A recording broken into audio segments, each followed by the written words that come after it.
Welcome to Gotta Run. This is Will Sanchez. My very special guest today is Elizabeth Miller.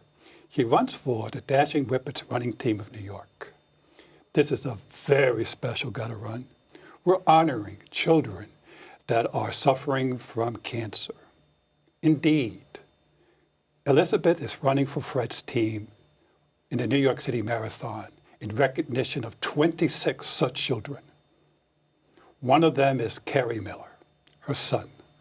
He is recovering from pediatric cancer. I'm honored to have Elizabeth as a guest. Thank you. It's a pleasure to be here.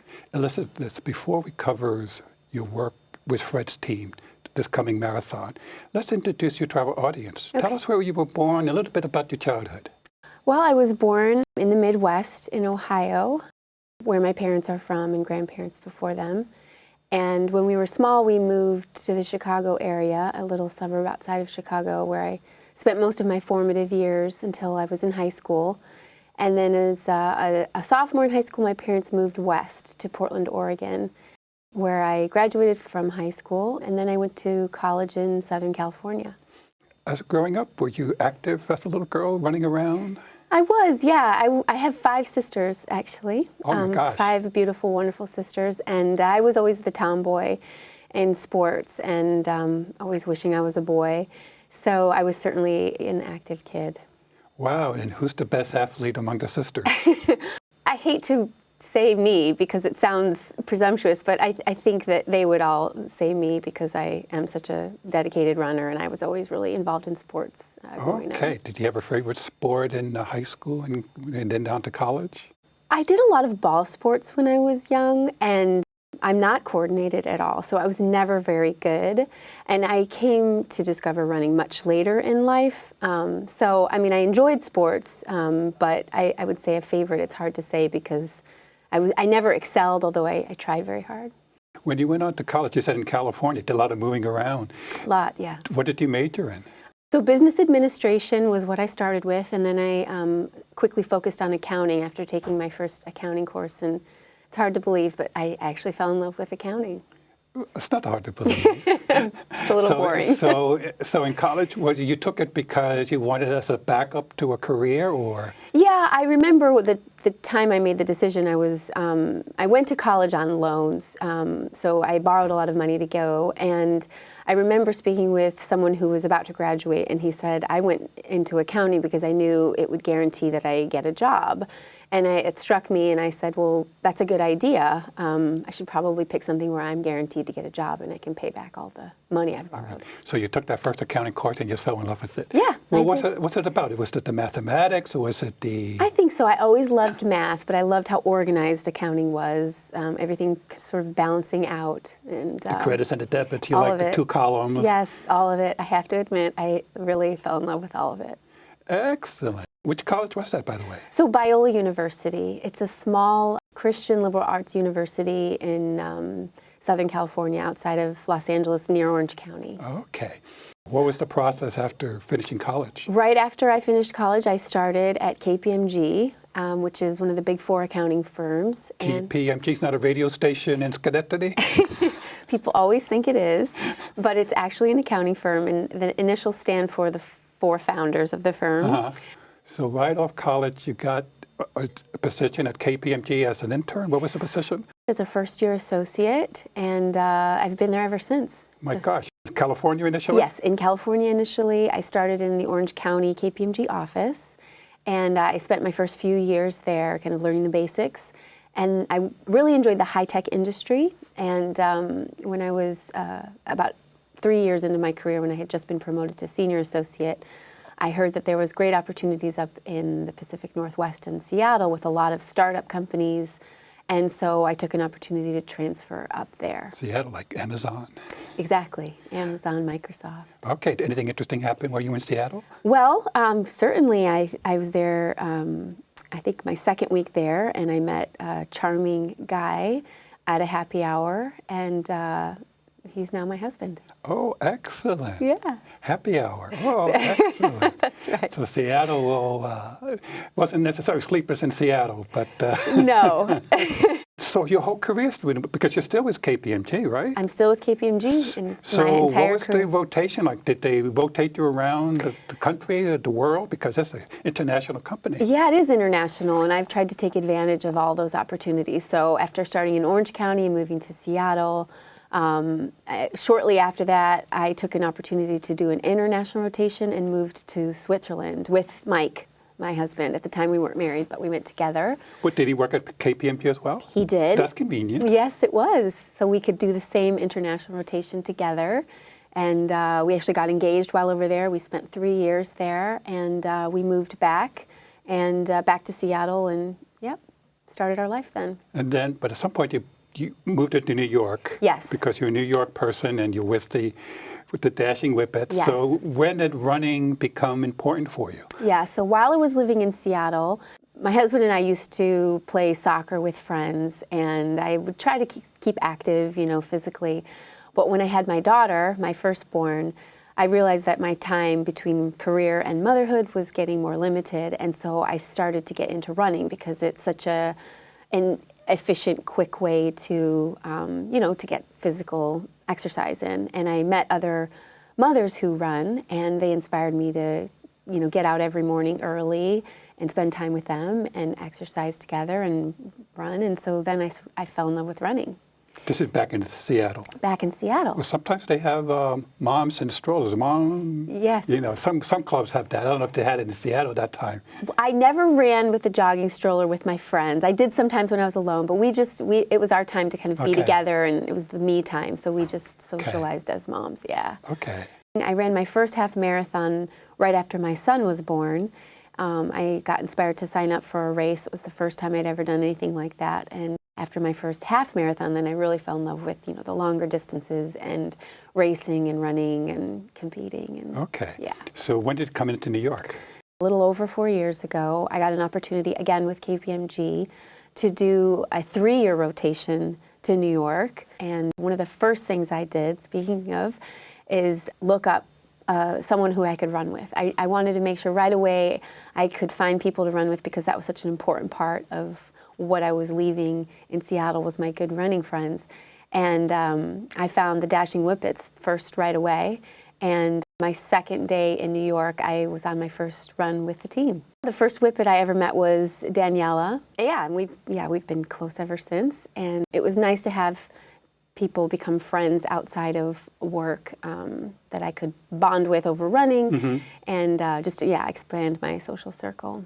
Excellent. So have you trained for any marathons with them? I did my first marathon, the Mohawk Marathon. There was a few Whippets that ran it up there. It's not a large marathon. It's up in Albany. It's a beautiful marathon, and that was my debut marathon. I did that in 2013. And then 2014, I ran the New York City Marathon with the Whippets.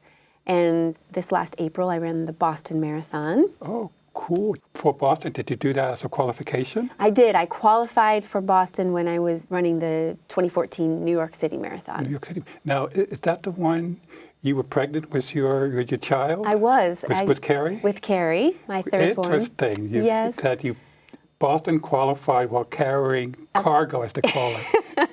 It was hard, I will admit. I think the race wasn't even as hard as all the training, because when you're newly pregnant, it's hard to have stamina and you're tired a lot. But I sort of told myself, don't worry if you don't do the marathon, just train for as long as you can and enjoy it. And day by day, I was able to keep up with the training, and I got through the race, and it was so magical. When I crossed the finish line, I touched my belly and I just said, we did it, because it was this bonding experience. I felt like, he was my training partner throughout it all. Obviously, he was there for all the training. He was, every mile. My God, hopefully he'll grow up and be a runner. I hope so. Run with you. I hope so. But something happened months later with Kerry, right? Yes, with Kerry. Well, tell us what happened. So Kerry was born in April. When he was 7 months old, last November, I had been seeing this glow in his eye in certain lighting, not all lighting, not bright lighting, not in daylight, but certain angles in the apartment when it wasn't as dark. I'd see this little circular glow just in one eye, and it kills me now because I ignored it for many weeks. But I finally got it checked out by our ophthalmologist, and I brought him in, and I really thought it would be nothing at all. Check it out. Exactly. So I brought the video because it's hard to always see it, and I showed him the video of where I had seen it, and I showed it to him, and right away I could tell something, you know. He was like, okay, I know, I want to examine him, and he dilated his eyes, and still the whole time he was sitting on my lap, I really still expected nothing. And at one point, it was dark in the room, he flipped back on the lights, and he looked at me, and he said, I have bad news. And even still, I didn't really expect. Right off the bat, he knew. Yeah, I think so, and he just wanted to confirm, and then he said he has a tumor in his eye, and I thought, even then, okay, a tumor. Okay. Like, you hear of tumors, but I wasn't quite sure. And he said, you need to go to Memorial Sloan Kettering. I know a doctor that you need to see. I'm going to call him right now. And when he said Memorial Sloan Kettering, I realized, like, he means it's cancer. So I just, I was overcome. You know, I hardly could speak. He had to call my husband, in fact, because I think he could tell I was just, yes. You were traumatized. Yes, I couldn't find the words. Obviously, yeah. Yeah, I was just shaken. And 24 hours later, we were in Sloan Kettering and in front of Kerry's now oncologist. Wow, this is a well-known doctor. This wasn't just a doctor. When I came here 10 years ago, we built a facility, the only facility in the world dedicated just to retinoblastoma. Retinoblastoma is a cancer of a child's retina. There's about 250 to 300 cases a year in the United States, about 8,000 cases worldwide. The tissue if you want. At Memorial Sloan Kettering, it's a facility that is friendly to families, friendly to children. How's everything? We have wonderful child life specialists that work with us here, and they bring any age-appropriate activities for the children to do while they're waiting. Children with retinoblastoma need to be examined under anesthesia. The room you enter will look like an operating room, but no one will be dressed as if it were surgery. All right, I know the routine, right? You'll meet the anesthesiologist. To give anesthesia, we put a mask in. There are no needles, there are no injections, there's nothing frightening. And you will be there holding your child as your child falls asleep. We have everything from researchers to pediatric oncologists to interventional radiologists to radiation oncologists who see and can immediately make comments about the diagnosis and the treatment. It's really a concentrated group of specialists all working together, all cooperating, all accessible, which is priceless and makes this team like one of the best in the world. And this collaborative approach is amazing, so we can pretty much solve a lot of the problems with retinoblastoma all at the same time. I think about all these children in a simple way. I think about them for many years as my own children and now as my own grandchildren. I think about exactly what they're going through, how I would want them to be treated. I love what I do. The kids coming in and seeing and interacting with them is priceless.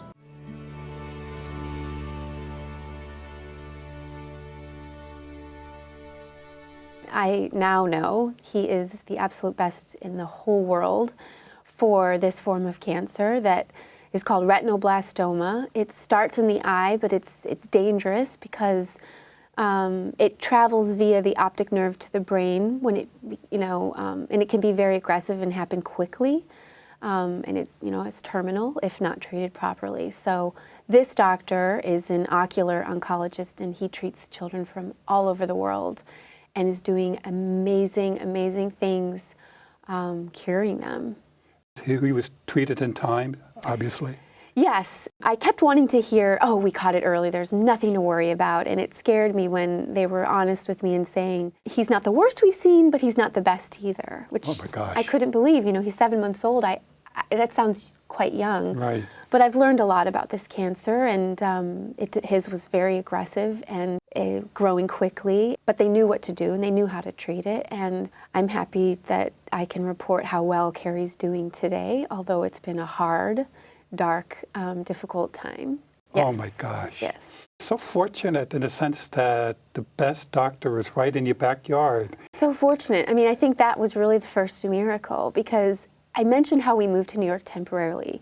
We were supposed to be here for 3 years and move back to Seattle. Oh, that rotational thing. Exactly. And my firm said, we'd love for you to stay longer. And so when they made that opportunity available to me, I jumped on it and I said, yeah, let's extend another year. So that was the first thing. I happened to still be in New York with my family, such that we were able to get into this doctor right away. I Wow. think if we had been back in Seattle, Who knows? yeah. Well, KPMG has a reputation of being one of the top 10 companies in the world for working moms. Yes. And you're proof of that. Yeah, I can say that.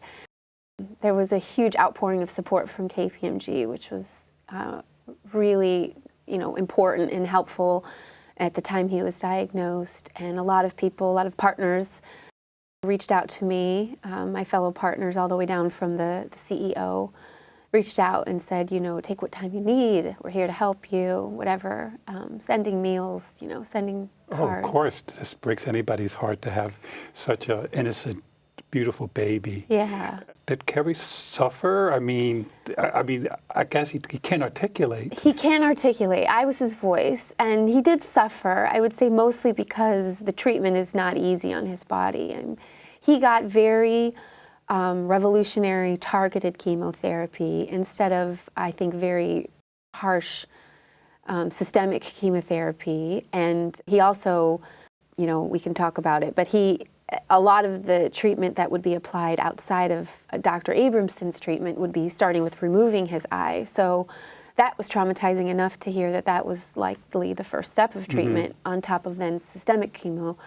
He was receiving targeted chemo, so it was very localized, and he was able to keep his eye because they were able to localize the treatment and use very high-intensive chemo drugs to kill the cancer. So there was a lot of trust Yes. had to be developed between your family and this doctor and his team.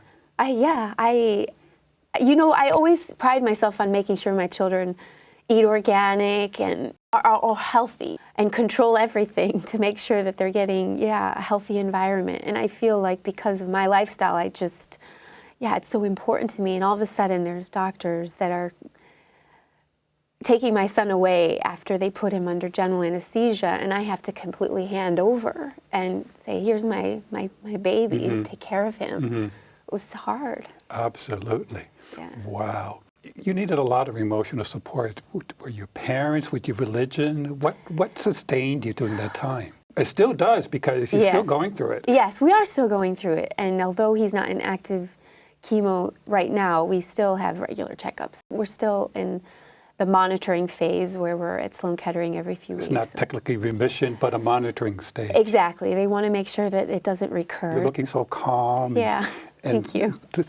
Beautifully dressed and everything, but obviously mentally there are rough moments. How do you keep going? A lot of different things, I would say. I think that certainly the emotional support of my family was vital. I don't have any family close by, so all spread Moved out. around all over. Yeah, And your sisters are scattered. my sisters are spread out. My parents are in North Carolina. My husband's family is in the Midwest, so we don't have anyone locally.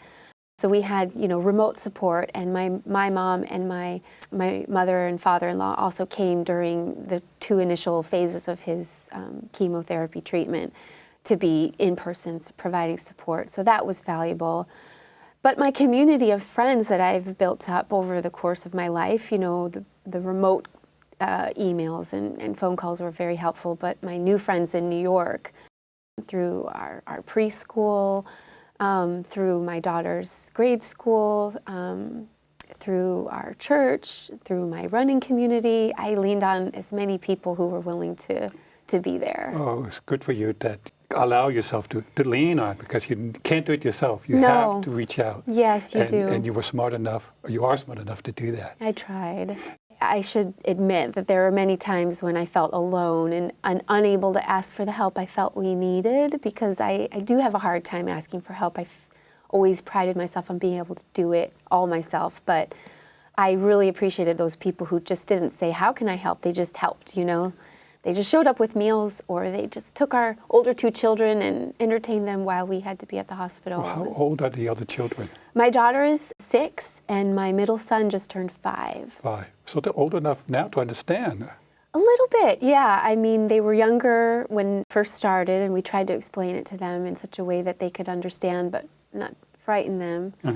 They continue to ask a lot of questions about it because it's now so a part of our life. And yeah, I like to think about them being much more empathetic because of this experience. As a family, drawing you guys closer, because this Certainly. can also tear things apart. Yeah. Because everybody's going to have differing advice, you know. I know. No, don't do chemo, don't do this, don't do, you know. And, Yeah. and you have to trust yourself with the doctors, and any other noise, Yeah. some of it not helpful. It's true. There is a lot of scary things out there, and I taught myself just to avoid the internet and just, to cling to my husband, my children, my dear friends.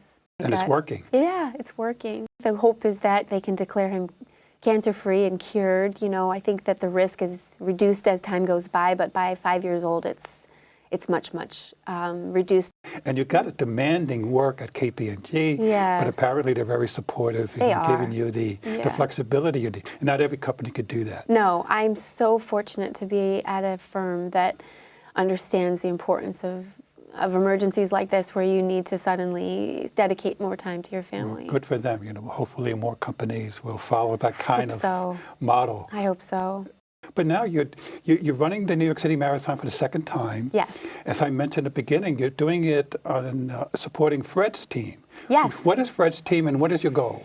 So Fred's team is associated with the Cancer Center, Memorial Sloan Kettering, where Kerry is being treated. So Fred's team was founded by Fred LeBeau, who was the founder of the New York City Marathon and who passed away from cancer. And he was a huge activist in the cancer community.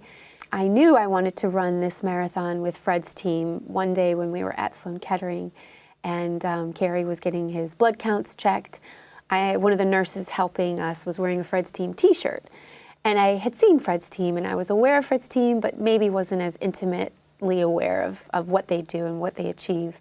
And so I had connected with a woman whose daughter also fought cancer at 6 years old and who is now 8 years old, and she is in a much better place today. And her mother founded the Scarlet Fund, which is dedicated to raising funds for pediatric cancers to Memorial Sloan Kettering. So it's associated with Memorial Sloan Kettering, and she has a team that runs for Fred's team. And once I got to know her better, I knew connecting with her and being part of Fred's team. That's Team Roar, right? Team Roar, that's the name of Team Roar, yeah. So Oh, Team excellent. Roar with Fred's team. So you're going to do New York again Yes. this coming November. Yes. You're not pregnant this time. I'm not pregnant. But you're doing something very special. Besides running for Fred's team and fundraising, you're honoring, as I mentioned, 26 children. Yes. Most of them are alive and fighting or recovering from pediatric cancers. Yeah, what I wanted to do, inspired by Jennifer, Scarlett's mom, is dedicate each mile of my race to a child who has either fought or is fighting cancer as a young child. And I'm going to dedicate each mile and make sure that I promote them to all the people who are generously giving to the fundraising campaign, and just for myself to think about and to be inspired by and to pay tribute to these brave children that have dealt with so much. And the 26th one is very special to you, The 26th mile will be devoted to my Kerry. Kerry. Are you having their names on your shirt? How Yes, that's my plan, is to have their names plastered all over. I know from experience from running marathons that people cheering for you love to see names on jerseys, so they'll call out the names. I remember another guest. He was a patient at Memorial, and I think the marathon goes by one of the hospitals. Yes, it runs right up First Avenue, and it passes right by. You might inspire others. He was there for brain cancer, and he carried her, pushed her IV next to the window. Oh my. And the nurses were saying, and he saw the Fred's team, the shirt, you'd probably be running Fred's team. Yes. He said, what's that? Oh, they're running for us. Yes. And he made a deal with God. I'll never forget the story. He made a deal with God. If you get me out of this hospital, I will run for those who can't run. And she's one of the world's best ultramarathoners today. Oh my gosh, what a story. I know New York is the one that you want to do. Are there other challenges athletically that you want to do next year? That I haven't looked beyond this marathon yet, but I am a dedicated runner and I know there'll be more marathons in my future, but I actually promised my husband, Yes? yes, for 2017 that I won't do a marathon. He's not a runner himself? He is athletic, but he isn't as consistent with his running as me. Okay. And so it does take time away from our family time. And so I promised him that I would limit my races to half marathons and less. But beyond that, yeah, certainly. I mean, I was glad this past year to run Boston, running New York. I'd love to run New York again, but I haven't made any concrete plans. Okay. Yeah. But the Dashing Whippets will be seeing you on a regular basis. Of course. As much as you can give them. Yes, All right. absolutely. And then, obviously, you're a KPMG lifer since you started there and Yes. stayed there. What are some of your future plans for KPMG? Are you in the audit department? What does audit do? Yeah, so I'm a partner in the audit function. congratulations. Yes, thank you. And I'm also the national industry lead for retail, because that's where I've always focused, not always, but for the most part, focused much of my career on auditing retail organizations. And I continue to be in our national office here in New York, supporting engagement teams, audit teams that are auditing other organizations who have complicated questions. You have a full plate. Yes. How do you help other women succeed, whatever, either through with Dashing Whippets, because a lot of young women there, Yes. and they're always looking for advice, Yes. as well as work. Do you have time? I do. I have a full plate with my family and career, but I always make the time for younger women I see that are, you know, especially those that are looking ahead and either want to start a family or already have a young family, you know, or even just starting out and just want to make sure that there's women to look up to that are able to balance a family and a successful career. And I would say, although we have a high proportion of women in the organization, we are still trying to increase that proportion at the higher levels. And so I'm honored to be, you know, a partner there, and I just do whatever I can to support other women coming through to get them to that stage. Excellent work. Yeah. Well, listen, we wish you all the best to you. Thank you. Your husband. Thank you. Your children. Kerry, keep on fighting. Yeah. Thank you so much for coming in. Thank you for having me. It's a pleasure. It's a pleasure.